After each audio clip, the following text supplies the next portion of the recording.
It was the most ordinary day of my life. I woke up, rolled out of bed, stretched, and yawned. The sun was shining through the window, birds were chirping outside, and my favorite breakfast was waiting for me on the table. Just another day in paradise. But little did I know, my friends had other plans for me. As I sat down at the kitchen table, my phone buzzed with a notification. It was a group text from them. "Hey, big guy. Wanna be a real girl for a day? We dare you." I laughed it off at first, thinking they were just being stupid. But then another text came in. "No, seriously. You in or what? We'll even pay you." My curiosity got the better of me. I texted them back. "Fine. How much?" They named a ridiculously high amount, which just happened to be exactly the amount of money I had been saving up for that new video game. In that moment, I knew I had been outsmarted. So, with a sigh, I agreed to their terms. All right, I said. "I'll do it." My friends were overjoyed. They rushed over to my house, practically skipping all the way, and burst into my room. "Oh my God, you're really going to do it? This is going to be so much fun," they exclaimed, giggling like schoolgirls. I could feel the weight of their expectations settling on my shoulders. As they began to undress me, revealing my average-looking body, I couldn't help but wonder what kind of madness I had just gotten myself into. "All right," my best friend, Jessica, said, handing me a frilly pink dress. "Here's your outfit for the day. You look like an absolute doll."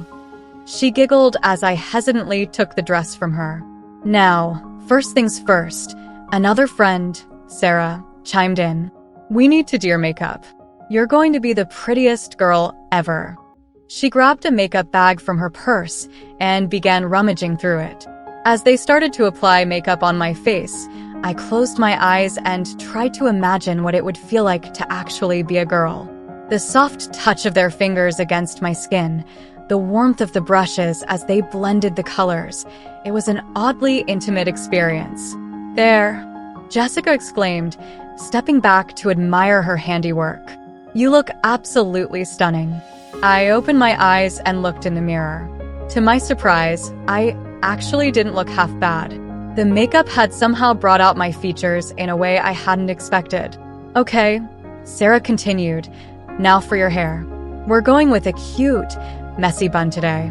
She began twisting and pinning my hair into a bun on top of my head, securing it with a bright pink hair tie. "Wow, you look so cute," another friend, Emily, squealed. "Now we just need some shoes. How about these?" She held up a pair of sparkly, high-heeled sandals. I winced at the sight of them, unsure if I'd be able to walk in them, let alone pull them off. "Oh, come on," Jessica teased, nudging me playfully. "You can do it. Think of all the boys you're going to impress today." She winked, and I couldn't help but feel a blush creeping up on my cheeks. As I carefully stepped into the shoes, they were indeed a lot tighter and less comfortable than I had imagined. But I didn't want to disappoint my friends, so I forced myself to walk in them, trying not to wince with every step. "There we go," Emily encouraged, steadying me by the arm. "You look just like a real girl. Now, let's go out and show everyone what you've got." With that, they practically dragged me out of my room and down the stairs. The sun was shining brightly as we stepped outside, and I couldn't help but feel self-conscious in my new attire. People on the street were staring at us, and I could feel their eyes on my back as we walked down the sidewalk. "Okay, where to first?" I asked, trying to act confident even though I was anything but. "How about the mall?" Jessica suggested with a mischievous glint in her eye. "We can go shopping and get you some more girly clothes, makeup, and accessories." I couldn't believe they were actually going to spend that much money on me. As we walked towards the mall, I found myself growing more and more comfortable in my new role. The way people treated me differently, with kindness and gentleness instead of the usual indifference or disdain, was strange but somehow liberating. We spent the entire day shopping and trying on clothes, laughing and giggling like a group of real girls. Even though I knew it was all just an act, I couldn't help but enjoy myself. As the sun began to set, we sat down in a food court and shared a giant plate of fries, giggling about the day's adventures. "So," Emily said, wiping ketchup from her lips, "what did you think? Was it everything you expected?" I hesitated for a moment, not sure how to answer. On the one hand, it had been an incredible experience that I'd never forget. But on the other hand, it made me realize just how much of an outsider I was, how different my life was from the lives of the girls around me. "It was interesting," I finally said, shrugging. "I'm not sure I'd want to do it again, but I'm glad I did it today."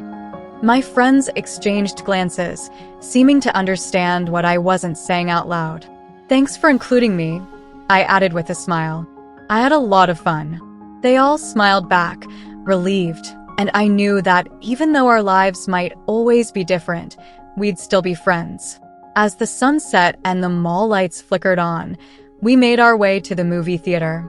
Emily and Jessica had already picked out a chick flick they'd been dying to see, and they insisted that I come with them.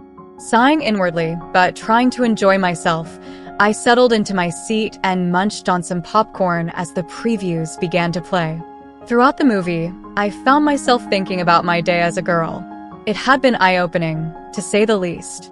I realized that even though I might never fully understand what it was like to be a girl, I could at least try to appreciate their experiences and stand up for them when they needed someone to fight for them. As the credits rolled, Emily leaned over and gave me a squeeze. "You know, you don't have to pretend to be one of us all the time," she said. "We're still your friends, no matter what." I smiled back, feeling grateful for their understanding. "Thanks, Em. I know that." As we left the theater, I couldn't help but feel a sense of sadness creeping in. Not because of my experience today, but because I knew that tomorrow I'd be back to being just another guy in school. But maybe, just maybe, I could take something away from this day and use it to make a difference in someone else's life. "Hey, let's get some ice cream," Emily suggested, already leading the way to the dessert counter. Jessica and I nodded in agreement, grateful for the distraction. As we stood in line, I found myself thinking about the conversations we'd had earlier, about the pressures girls faced to conform and the expectations that were placed on them. "So, what do you guys think?" I asked tentatively. "Do you ever feel like you're just playing a role?" There was a brief silence as they both considered my question. They glanced at each other, then back at me, their expressions serious. "Yeah, sometimes," Emily said finally. "Like, I feel like I have to act a certain way or look a certain way just to fit in, you know? It's like there's this mold that everyone's supposed to fit into, and if you don't, then you're weird or outcast." Jessica nodded in agreement. "It's not easy being a girl sometimes," she admitted. "There's so much pressure to conform." I couldn't help but think about what they'd said. As much as I wished I could take away their struggles, I knew that I couldn't. All I could do was be there for them, listen to them, and maybe try to understand a little better. Maybe, just maybe, that would make a difference. As we finally got our ice cream and found a table to sit at, the conversation continued. Emily and Jessica shared stories about the pressures they faced at school, the expectations from their friends and family, and the constant need to prove themselves. They talked about the double standards that existed, the way that boys could get away with things that girls were judged harshly for. "It's not fair," Emily said, shaking her head. "We just want to be treated like people, you know? Like our opinions and feelings matter just as much as anyone else's." I nodded in agreement, thinking about how much easier it must be to be a guy sometimes. You didn't have to worry about what you wore or how you did your hair, or whether or not people thought you were pretty enough. "You know, I think the hardest part is just trying to be yourself," Jessica added. "It's like, no matter what you do, there's always someone who's going to judge you or make you feel like you're not good enough. It's exhausting." I couldn't help but nod again. I remembered feeling that way sometimes, too, even as a guy. Everyone just wants to be accepted, to feel like they belong. As the evening wore on, we finished our ice cream and began to make our way back to the car. The mall lights flickered overhead, casting a warm glow over the scene. As we walked, I found myself thinking about what Emily and Jessica had said and about my own experiences today. Maybe, just maybe, I could use my understanding of their struggles to make a difference in someone's life. Thank you so much for watching till now.